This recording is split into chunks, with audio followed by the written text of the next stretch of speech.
Hello and welcome to the Astro Vegan Cafe. Today we're making red lentil chili, and this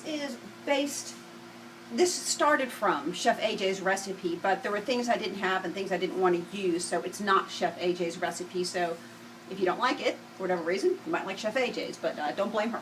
Okay, so anyway, but it's really, really yummy. So what we're going to use is we're going to use a pound of red lentils, 2 cans of beans, a can of tomato paste. I'm using a box of pommy tomatoes. It's a 26-ounce box, but just use, any canned tomato around 26 ounces. Doesn't matter if it's 28, whatever. A blend of spices, which I'll put in the description or on an intertitle. A little apple cider vinegar, and some dates, and water. So, it uses 7 cups of water. So I'm going to put the water into the Instant Pot.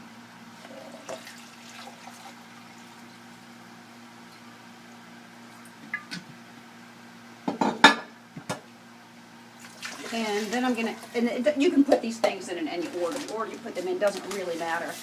And as usual, the nice thing about making stuff in the Instant Pot is you can set it and forget it. It doesn't burn, it doesn't stick, it doesn't boil over. You don't have to think about it. So that's my favorite thing about the Instant Pot.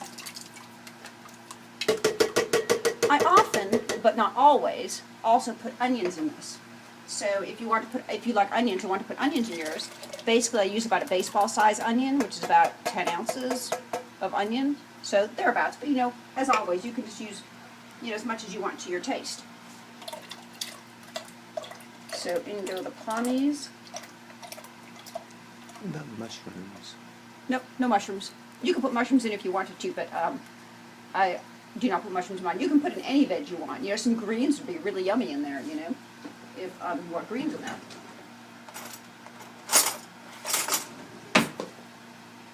And some differences is AJ uses fire roasted tomatoes. I just didn't have them, so I don't. She does not put beans in hers because she can't eat beans, so hers is just literally red lentil chili. Whereas I put beans in because I really like the taste and texture of beans and chili. I added cumin to my spices. She uses red pepper, I think. I didn't have red pepper, and so I just never made it with red pepper. And when I say red pepper, I mean like red peppers. I think she uses a chipotle seasoning that I don't have.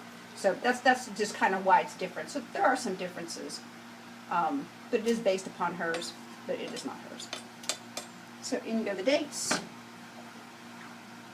In goes the seasoning mix. And I make the seasonings the night before, so I don't have to mess with everything. I just put them in a jar. So once again, I'll describe those.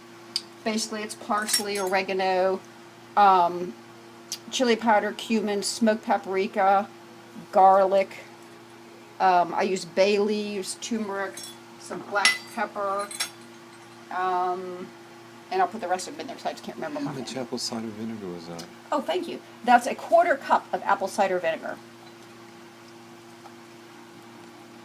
And there we go. Let's put the lid on the Instant Pot. If you have it turned in the correct direction. Oh, no. Oh, there we go. Put the lid on the Instant Pot. Plug it in. I cook this on high pressure for 22 minutes, so just manual 22, and then I hit manual because I never leave the keep warm on. If you leave the keep warm on, it keeps heat on the bottom and it can tend to stick or burn. But you're in this like massive, all the heat's going to stay in there. It stays hot for hours. And so it's going to cook for 22 minutes. I let it do natural release, so I let it sit for basically another 45 minutes or an hour until the pressure naturally releases. And then I just dish it up in the next hour or two whenever I have time, put it in the jars, let it cool, and pop it in the freezer. It freezes great. So there it is, red lentil chili. Be back in a few hours, and I will show you what it's like when it's done. Thanks. Okay, and welcome back. The pin dropped about an hour ago, and it's a convenient time for me now to dish this up. So when you first open it, you'll see it's, kind of separated and all that kind of stuff, but you give it a stir, and you'll be able to combine everything. And you can see that the red lentils get real soft. They don't hold their shape like green lentils do. They get to be like a real soft and make a really nice chili texture. And so there it is, beautiful red lentil chili. And now we'll dish some up, and so you can see it a little more about the texture and see it in a bowl. And this makes a mild spiced chili. So, you know, if you make it and you decide you like your chili spicier, you can add it directly to the pot so that current batch is spicier. And then just make it, you know, spicier next time. Adjust the spices and the vegetables and everything to your taste. So there it is, absolutely fabulous red lentil chili. I hope you enjoyed it, and thanks for watching.